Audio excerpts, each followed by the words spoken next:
Hello, students, and thank you, Pragya, for putting up a very, very important question. In fact, this is what happens. आप लोग जब सामने होते हैं तो we are able to reply questions like that right away and sort you out completely over there. Now, very, very good question. As you said, I had given you the example of Shakespeare. He hasn't given it. याद रखिए कि जब मैं explain करते समय कुछ examples देती हूँ तो they need not necessarily mean that those examples have been given by T.S. Eliot. No, he has very categorically said that the 17th century started this disassociation, and initially in his essays he had actually put the entire blame on Milton and Dryden. And since they were greats, and maybe there might have been some friends who were telling him, what are you doing, boss? So later he retracted. He said, see, I was wrong in putting all the blame on Milton and Dryden, but according to him the disassociation had actually set in the 17th century. He is completely against the belief that the poet should look into his heart before he writes. He says, why? You should look into the cerebral cortex, into the nervous system, into the digestive system while you're writing, in the sense that every part of your body should be responding to your urge of being a poet. In fact, he's very categorically mentions few things, that you have to be very a poet has to be more comprehensive.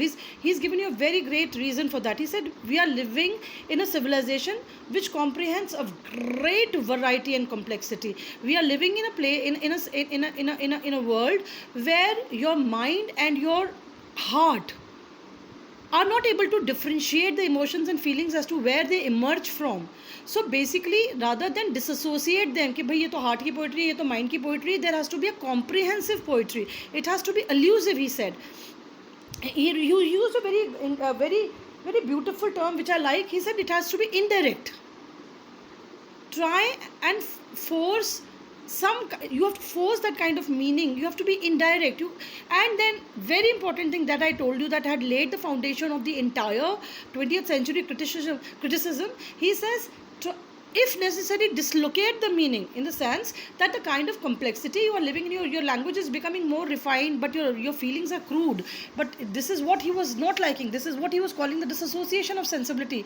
Your language had to go in with the feelings that you were wanting to express, and since you were living in a very complex, very, very typical world, he said that you have to become more comprehensive. You have to force meaning. You have to dislocate meaning. It was not as easy as, as what Wordsworth said, that it's a spontaneous outburst of emotions recollected in the moments of tranquility. No, it was not that. It was much, much more complex for him. See, children, I'll tell you one thing. In all the critics that we do, there will be questions raised by you, which will help me explain you better. One. Number two, they themselves have actually retraced their steps, or they have taken back what they have said, or maybe they have left a great shortcoming in whatever they have written.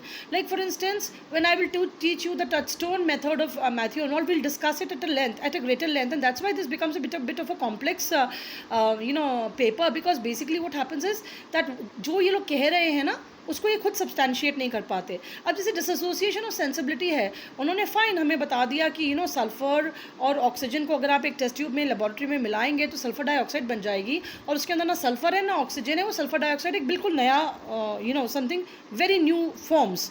Okay, that's okay that he is given an example. But एक practically अगर आप T S Eliot से पूछें कि boss ये मेरी poem है और ये प्रज्ञा की पोएम है और ये एस बी एस राय साहब की पोएम है, अब आप इसमें ये बताइए कि कहाँ डिसोसिएशन ऑफ सेंसिबिलिटी है और कहाँ आपको लगता है कि there has been association of sensibilities which is according to you very great. He gives you an example for that. वो एग्जाम्पल, उसका कोई एग्जाम्पल इन द सेंस कि वो ऐसे नहीं देते कि इसमें सही ऐसी लाइन सही होती है और ऐसी लाइन गलत होती है. No, he tells you that the metaphysical poets were the most comprehensive, the most elusive, the most indirect, and the most amazing poets that English literature has had. He loads them with loads and loads of praises and says कि they were the best क्योंकि उनके अंदर disassociation of sensibility बहुत कम है.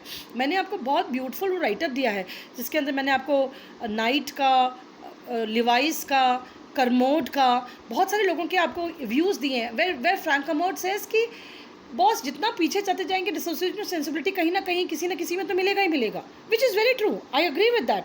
अगर TS. Eliot कहते हैं कि only in the 17th century ये वाली बात हुई है स्टार्ट, तो I do not also agree. I agree with Frank Kermode where he says कि dissociation of sensibility has been there ever since you go. जितना पीछे आप जाते जाएंगे लिटरेचर में उतना ही आप देखेंगे कि there has been some kind of a dissociation of sensibility, which is very true. It is not see the जो इन्होंने फॉर्मूला दिया है association of dissociation of sensibility नहीं होनी चाहिए. There has to be a comprehensive association of sensibilities in the sense your mind and heart should work together. I am very surprised that we do not have any kind of standard like that. In fact जब भी पूरा literature आपको पढ़ाऊंगी, ये पूरा criticism का paper पढ़ाऊंगी, तो वो लोग आपको नेम्स दे देते हैं. आर्नल्ड टचस्टोन मेथड कह देते हैं. ओके इन्होंने आपको एसोसिएशन डिसएसोसिएशन ऑफ सेंसिबिलिटी वाली बात कह दी है, बट उसका एक प्रैक्टिकल स्टैंडर्ड क्या हो सकता है? I don't think so. We are all human beings, you all know, we are social beings, we are changeable, we are very volatile. हम लोगों की स्पीच और हम लोगों की राइटिंग और हम लोगों की किसी भी क्रिएटिव आर्ट को एक स्टैंडर्ड हम नहीं दे पाएंगे. हम लोग 4-5 हज़ार साल से कोशिश कर रहे हैं, एक स्टैंडर्ड नहीं दे पाएंगे कि भाई boss this is our standard, और इस स्टैंडर्ड पे जो खरा उतरता है वो तो बेस्ट पोइट्री, और इस स्टैंडर्ड पे खरी जो नहीं उतरती वो बेस्ट पोइट्री नहीं है. So basically this is exactly where we are. This is the, लेकिन उसके कारण ये नहीं कि हम लोग सोचना बंद कर दें. Everybody has the right to think about it, everybody has the right to give their opinions about it. So जो प्रज्ञा ने क्वेश्चन पूछा था कि ma'am you had given me 2 poets, I think one was Milton, जिसको तो इन्होंने बिल्कुल पहले रिजेक्ट ही कर दिया था टी.एस. एलियट ने, and second was I think, I don't know, आप मुझे याद नहीं आ रहा, बट हाँ उन्होंने बहुत स्पेसिफिकली मिल्टन और ड्राइडन के ऊपर ये दोष रखा है कि they were the ones who had initiated the dissociation of sensibility, had given all the credit to the metaphysicals, saying that they were very great poets of English literature, और उन्होंने बहुत comprehensive poetry दी. लेकिन basically आपको ये वाली बात बहुत जानना ज़रूरी है बेटा कि आप जब उस पूरे ऐसे को पढ़ लेते हैं, हम जब पूरा डिस्कशन कर लेते हैं, तो वी डू नॉट हैव, हमारे पास एक भी ऐसा कोई पैरामीटर नहीं होता जिससे हम लोग उस चीज़ को नाप पाएंगे, है ना. और वो हर जगह आपको मिलेगा. वो आपको इवन मैं अगर आपको डेरिडा, अगर आप थोड़े करेजियस से और मेरे साथ डेरिडा पढ़ना चाहते हैं, तो डेरिडा में भी आप ये फाइंड करेंगे कि जो डेरिडा जो खुद कह रहे हैं, अगर वो ये कहते हैं कि कोई भी थ्योरी का कोई बेस नहीं है, और उसके बाद वो डिकन्स्ट्रक्शन की थ्योरी दे रहे हैं, तो आप खड़े होकर सीधे पूछ सकते हैं कि जब आप कह रहे हैं किसी का बेस नहीं है, तो फिर डिकन्स्ट्रक्शन का क्या बेस हो सकता है? So that is a problem everywhere, and of course Pragya, a very good question that you had raised, but I mean you should read my write up on metaphysical poets. अगर आप पढ़ते तो आपको वहाँ पर पता चल जाता कि उन्होंने मिल्टन को एडमायर नहीं किया है. कितने भी ग्रेट थे मिल्टन, कितनी भी बड़ी उनकी हैसियत थी, उन्होंने मिल्टन को एडमायर नहीं किया है बिल्कुल भी. And this is very important for you to know. इसीलिए TS. Eliot has been called the critic of the century, because उनके ही dared to name people who had great names and say कि नहीं, they were not that great as people believe them to be. And that was the beginning of a very realistic sort of criticism, where people actually came out and spoke their minds, and we have the most complicated theories in the 20th century. Even Marxist feminist, if you do deconstruction and structuralism, they all have their genesis in T.S. Eliot's these 2 essays. And I hope I have been able to satisfy your answer that yes, and Shakespeare was that example was given by me. I believe that in Shakespeare's 155 sonnets and 36 plays, there is not even one reference to his personal life, which makes him a very comprehensive, very indirect, and a very complete poet and a dramatist. Thank you.